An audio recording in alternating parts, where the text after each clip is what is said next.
today our topic is simple past tense. आज का जो हमारा टॉपिक है वो फेल माजी के जुमले हैं। सिंपल पास्ट टेंस को हम पास्ट इंडेफिनेट भी कहते हैं। इसका मतलब है वो जुमले जो कि गुजरे हुए ज़माने के बारे में हो या फिर हमें गुजरे हुए ज़माने के बारे में मालूमात है और इसमें होने वाला काम भी गुजरे हुए ज़माने के मुतालिक हो। Past indefinite indicates, past indefinite बयान करता है दैट के द एक्शन डिस्क्राइब्ड, जो एक्शन बयान किया गया है या वाज़ह किया गया है, इन ए सेंटेंस फिक्रे में, जो काम फिक्रे में वाज़ह किया गया है, हैज हैपेंड बिफोर, वो पहले हो चुका है। पास्ट इंडेफिनेट हमें बताता है कि जो काम फिक्रे में बयान किया गया है वो पहले हो चुका है।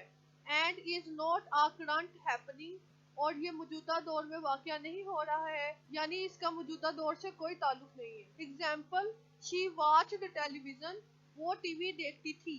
इंग्लिश फिक्रे में जब भी सेकंड फॉर्म ऑफ वर्ब आएगा तो उसका मतलब है कि ये माजी का फिक्रा है, और उर्दू फिक्रे में जो थी का लफ्ज़ इस्तेमाल होता है तो उससे भी हमें पता चलता है कि ये माजी के फिक्रे की बात हो रही है।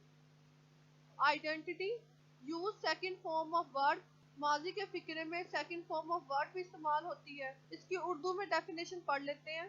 फेल माजी कहते हैं सिंपल पास्ट टेंस को वो ज़माना है जिसमें किसी काम का करना गुजरे हुए ज़माने में पाया जाए, यानी जो हम काम कर रहे हैं उसका ताल्लुक गुजरे हुए ज़माने से हो, यानी जो फिक्रे में काम हुआ है उसका ताल्लुक गुजरे हुए ज़माने से हो और उस फिक्रे का मौजूदा ज़माने से कोई ताल्लुक ना हो। पहचान, फिक्रे के आखिर में अलीफ छोटी है, बड़ी है या था, थी, थे वगैरह आता है, यानी उर्दू फिक्रे में अलीफ छोटी है, बड़ी है, था, थी, थे वगैरह आता है। इसकी एक मिसाल दे देती हूँ। लड़की स्कूल गई, छोटी है आ रहा है ना एंड पर, तो इससे पता चलता है ये माजी का फिक्र है। अफर्मेटिव पास्ट सेंटेंस, मुस्बत माजी के फिक्रे। अब सादा फिक्रों का फार्मूला पढ़ते हैं। सबसे पहले सब्जेक्ट आता है, उसके बाद सेकंड फॉर्म ऑफ वर्ब आता है और उसके बाद ऑब्जेक्ट आता है। अब कुछ फिक्रे पढ़ते हैं ताकि हमें आइडिया हो जाए कि हमने फिक्रे बनाने कैसे हैं और सिंपल पास्ट टेंस को पहचानना कैसे है। वो स्कूल गया, ही वेंट टू स्कूल। देखिए उर्दू फिक्रे में एंड पर अलिफ आया है और इंग्लिश फिक्रे में वेंट इस्तेमाल हुआ है जो कि गो की सेकंड फॉर्म है। मैंने सबक याद किया, देखिए एंड पर अलिफ आया है। I learn the lesson, learn की सेकंड फॉर्म जो है वो लर्नड होती है। इसने मेरी मदद की, ही हेल्प्ड मी, हेल्प्ड जो है ये हेल्प की सेकंड फॉर्म है। मनफी फिक्रे, मनफी फिक्रे वो होते हैं जिसमें नहीं का इस्तेमाल किया जाता है और इंग्लिश फिक्रे में हम नोट का इस्तेमाल करते हैं। इसका फार्मूला देख लेते हैं। सब्जेक्ट, उसके बाद डिड नॉट, उसके बाद फर्स्ट फॉर्म ऑफ वर्ब और उसके बाद ऑब्जेक्ट आता है। पास्ट सेंटेंस में नेगेटिव फिक्रे में डिड नॉट का इस्तेमाल करते हैं हम और फर्स्ट फॉर्म ऑफ वर्ब भी इस्तेमाल करते हैं। वो स्कूल नहीं गया, he did not go to school. अब देखिए गो का इस्तेमाल हुआ है, फर्स्ट फॉर्म ऑफ वर्ब का इस्तेमाल हुआ है और साथ में डिड नॉट लगा है। मैंने सबक याद नहीं किया, फिक्रे में देखें नहीं का इस्तेमाल हुआ है। I did not learn the lesson, learn first form of verb है और डिड नॉट का इस्तेमाल हुआ है। उसने मेरी मदद नहीं की, ही did not help me, help जो है फर्स्ट फॉर्म ऑफ वर्ब है और साथ में डिड नॉट का इस्तेमाल हुआ है और एंड पर फुल स्टॉप का इस्तेमाल हुआ है। इंटरोगेटिव सेंटेंस, सवालिया जुमले।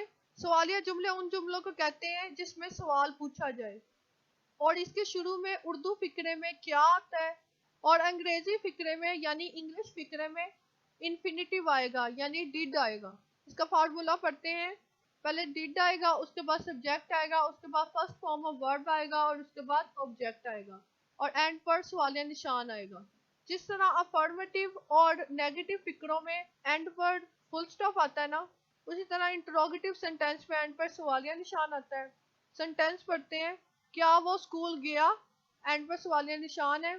Did he go to school, did जो है वो शुरू में आया है, उसके बाद सब्जेक्ट आया, उसके बाद फर्स्ट फॉर्म ऑफ वर्ब आया है, एंड पर ऑब्जेक्ट आया और उसके बाद क्वेश्चन मार्क आया है।